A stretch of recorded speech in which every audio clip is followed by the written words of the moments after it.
आज हम लोग भाषा ज्ञान की संरचना का विस्तार पूर्वक अध्ययन करेंगे। तो भाषा ज्ञान की संरचना क्या है, पहले हमको इसको समझना है।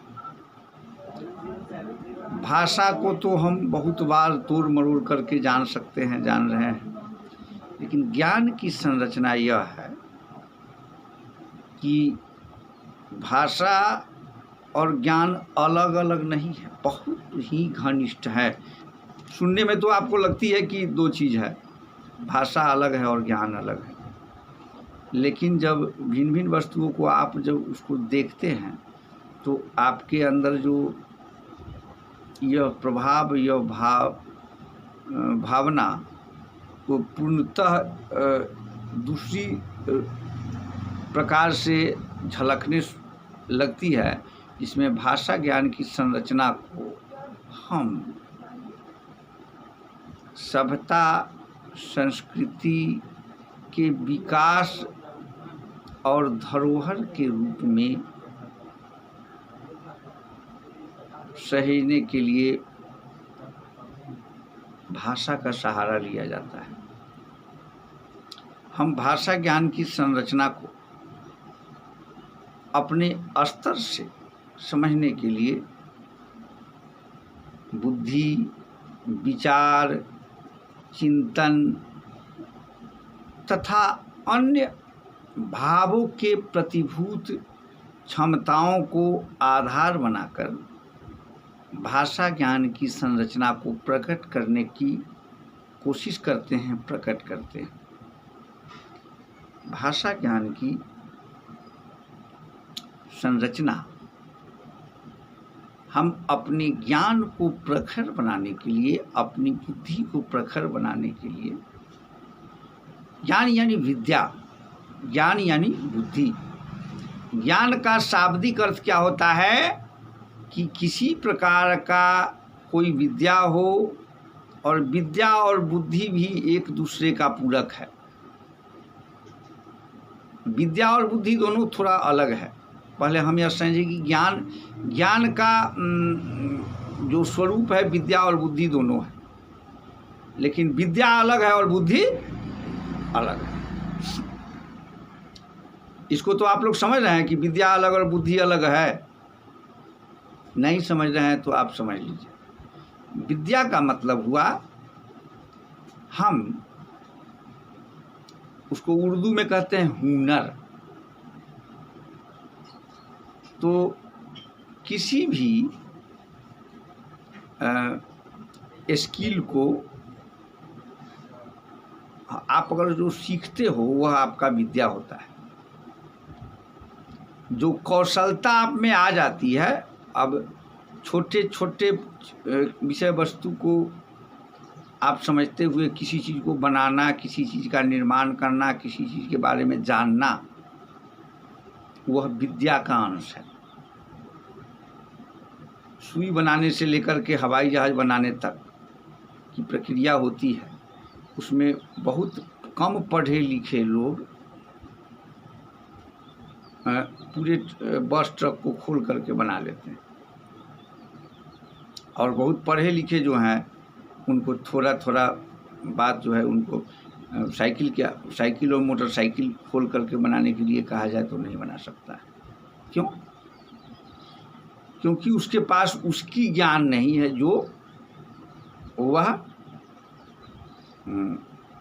उस परिस्थिति में ज़रूरत है। जैसे अब किसी को अगर द्विचक्र वाहिनी खराब हो जाए, मोटरसाइकिल खराब हो जाए, तो उसको तो उसी का मिस्त्री बनाएगा ना, आप और हम नहीं ना बनाएंगे। तो भाषा ज्ञान की जो संरचना है वह किसी भी ज्ञान को, किसी भी हुनर को, किसी भी अंदर जो प्रतिभा है, किसी भी प्रतिभा को निखारने का काम भाषा के द्वारा हो सकता है।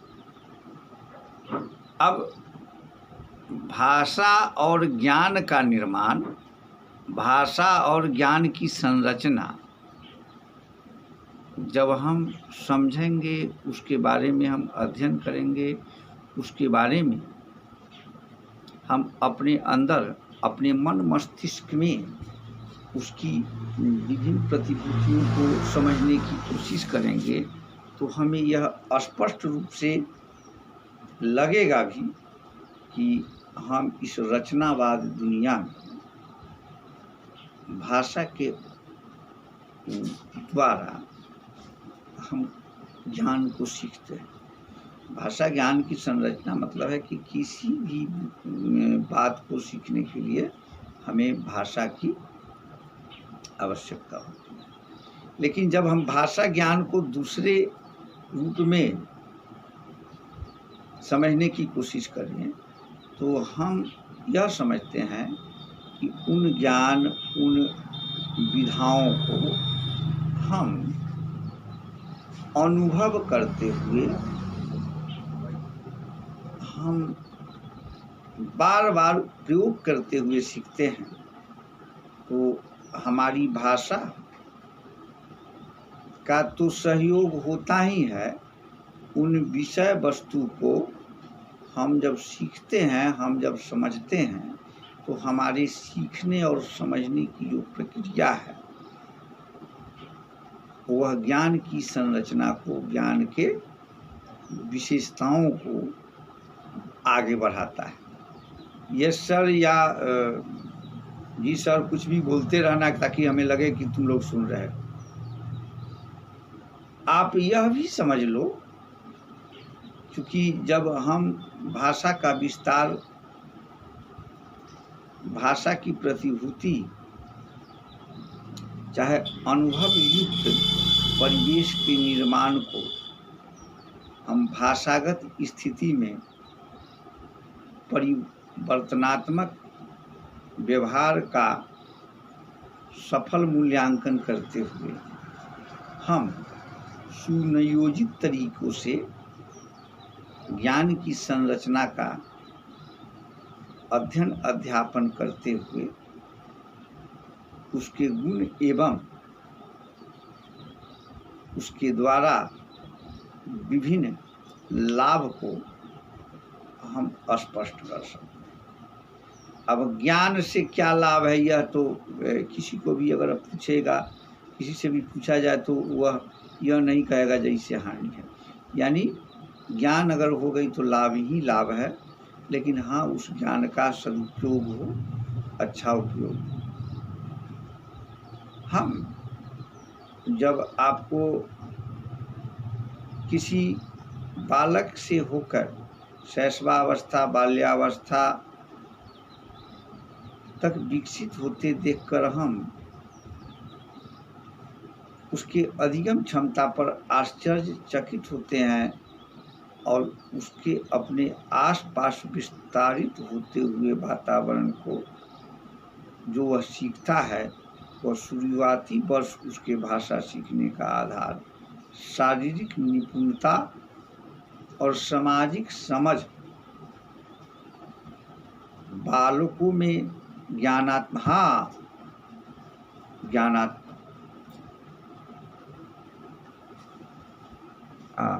तो यह समझ लीजिए कहीं कोई लॉक नहीं है, सब आ रहा है। हाँ ठीक है, अब नहीं कोई दिखाएगा। तो इसमें यह समझ लीजिए कि हम जिस विषय वस्तु को, जिस बात को समझाने की कोशिश करते हैं, यह ज्ञान अथाह समुद्र है और जिस अथाह समुद्र में जितना डुबकी लगाएगा उसे उतना ही ज्ञान प्राप्त होगा। अब ज्ञान के अथाह समुद्र में जो जितना डुबकी लगाएगा वह उतना ही पहुंच पाएगा, इसमें कतई संदेह नहीं है। मैं आपको फिर बता दूं कि जो ज्ञानात्मक बुद्धि क्षमता का विकास बोधात्मक दृष्टिकोण से जो होता है, उसमें ज्ञानात्मक क्षमता का परिवेश आधार युक्त होता है और रचनावादी जो शिक्षक होते हैं वो छात्र की समस्याओं को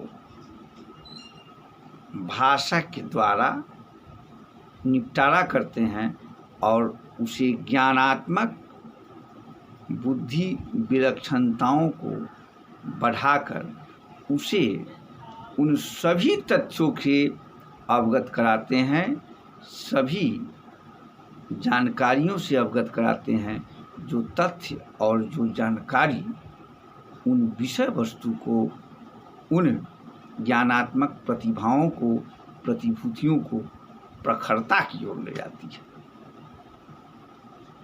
हम इस बात को, इस विधाओं को, इस व्यवस्थाओं को जब छात्रों के ऊपर परीक्षण करते हैं तो उसका सफल निरीक्षण करते हुए यह समझते हैं कि जो बालक जन्म लेता है और उसकी जो अवस्थाएं होती है, उसकी अवस्थाओं में जन्म से मातृभाषा के द्वारा, विद्यालयी भाषा के द्वारा, संपर्क भाषाओं के द्वारा तथा अन्य विधाओं के द्वारा भाषा के इर्द गिर्द घूमते हुए उन सभी स्किल्स को, सभी बातों को उस ज्ञानार्जन का स्वरूप मानकर हम सीखते हैं और उसे प्रयोग में लाकर, लोग कहता है कि उपलब्धि पाकर हम फिर उस ज्ञान को फिर दूसरे से बांटते हैं। आपको मैं पहले भी बताया हूँ कि जब ज्ञान की संरचना होती है तो बुद्धि और विद्या दोनों एक जगह मिलता है। आप किसी बात को, किसी विषय को पढ़ते हैं तो बार बार पढ़ने के बाद उस विषय में पारंगत तो होते ही हैं, आपके अंदर एक क्षमता जागृत हो जाती है कि इस विषय में थोड़ा सा ऐसे होना चाहिए। क्योंकि आप जब कोई काम करते हैं तो उस काम को करने से आप में प्रखरता और विद्वता की भावना जागती है और मनोवैचारिक भावना, आपके मन में जो वैचारिक भावना है वह आप अपने सहपाठी से, सहयोगी से, सहकर्मियों से शेयर करते हैं। तो शेयर कैसे करेंगे आप? केवल और केवल वार्तालाप द्वारा आप उस बात को, उस विधाओं को शेयर करते हैं और उस बात, उस विधाओं को जब शेयर करते हैं तब आप समुचित तरीके से यह समझ और जान लेते हैं कि इन बात, इन विधाओं, इन उपयोगिताओं को हम स्पष्ट रूप से कैसे बताएंगे और समझाएंगे। एक अति महत्वपूर्ण बात मैं आपको फिर बता रहा हूं, जिन तथ्यों को आप जान लेते हैं, जिन कौशल को आप हासिल कर लेते हैं, उन कौशलों का विकास आप खुद ब खुद करना शुरू कर देते हैं और चाहते हैं कि यह कौशल मैं शेयर भी करूं, मतलब किसी दूसरे को भी सिखाऊं। तो वह कौशल सिखाने के लिए आप जैसे चित्रकार बनना, चित्र बनाना, ये भी एक कौशल है। खेलना भी कौशल है। लॉन्ग जंप, हाई जंप, व्यायाम भी कौशल ही है। पढ़ना तो कौशलता है ही।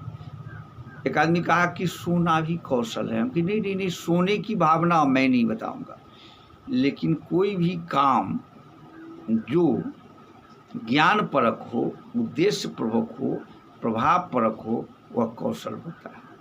हाँ, सोना कौशल है, यानी 8 घंटा ही सोना, 6 घंटा, 7 घंटा, 8 घंटा सोना। अब 24 घंटा सोना हम कौशलता का विकास नहीं कर सकते।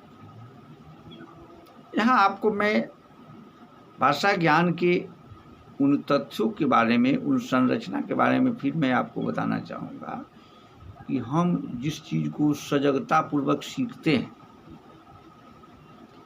तो उस सीखे हुए जो विषय होते हैं उस विषय को हम प्रयोग में भी लाते हैं, और प्रयोग में जब लाते हैं तो धीरे धीरे हम उसके गलती को कम करते हैं। यानी अगर बहुत गलती हो रही है किसी भी चीज़ को करने में, तो पहली बार जब हम कोई चीज़ सीखते हैं तो अनुमन गलती होती है, लेकिन वही धीरे धीरे अगर हम बार बार करते हैं तो हमें पता चलता है कि वह गलती अब धीरे धीरे समाप्त हो। छोटे बच्चे भी बहुत गलती करते हैं, लेकिन आप इस विषय वस्तु को, इस बात को आप भली भांति समझ लो कि जो बच्चे गलती करते हैं वह बच्चे सीखते भी हैं। छोटे बच्चों को अगर हाथ पक जाए तो फिर गरम जो होता है उसको वह गरम चीज़ को नहीं सीखते हैं, उछूते हैं, और उसके अंदर यह भाव हो जाती है कि यह पक जाएगा। हाथ पाकुम भी कह सकता है, बच्चा कुछ बोलता भी है। बच्चे के अंदर एक डर पैदा हो जाता है, तो छोटे बच्चे ही नहीं, मैं आपको पशु पक्षियों के बारे में भी आपको बताऊंगा कि उसके अंदर अगर डर पैदा हो जाए कि इससे हमें हानि है, तो फिर उसके नज़दीक वह नहीं जाता है। तो भाषा ज्ञान की भाषा उस ज्ञान को सिखाने के लिए एक सेतु का काम करता है। जिस ज्ञान को बच्चे सीखते हैं उसमें एक पुल का काम भाषा करता है, और उस ज्ञान को समुचित तरीके से सिखाने में पूर्ण रूप से मदद करता है।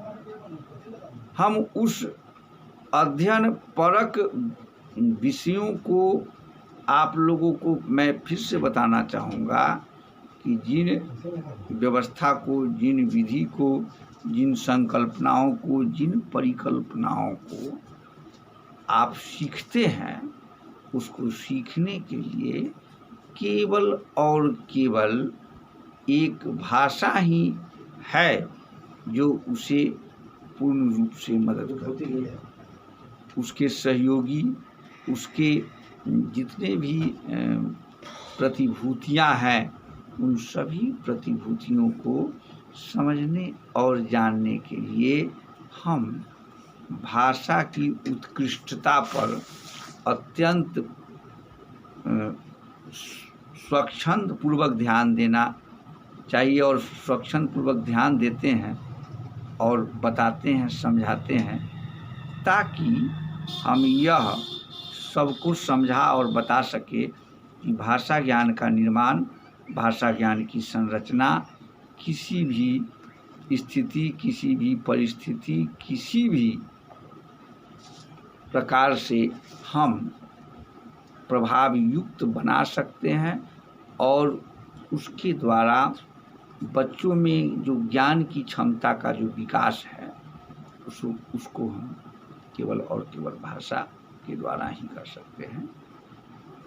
आप तो बहुत ढंग से पढ़ रहे हैं और समझ रहे हैं, क्योंकि आप बहुत बुद्धिशील हैं।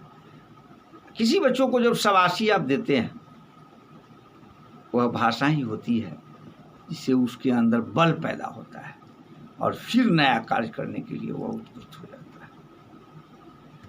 तो इस बात को आप अच्छी तरह समझ लें कि व्यवहार परक स्थिति शाबाशी के साथ साथ उन बच्चों में भाषा ज्ञान की संरचना को जागृत करने के लिए अच्छे अच्छे उदाहरण, अच्छे अच्छे जो विश्लेषण और संश्लेषण है, भाषा के द्वारा वह बच्चे को दिखाना और समझाना पड़ता है, जिससे बच्चे उत्कृष्टतापूर्वक उन सभी तथ्यों को सीख लेते हैं और जान लेते हैं और बता देते हैं। तो आज हम लोगों ने विस्तार पूर्वक भाषा ज्ञान की संरचना के बारे में अध्ययन किया। धन्यवाद।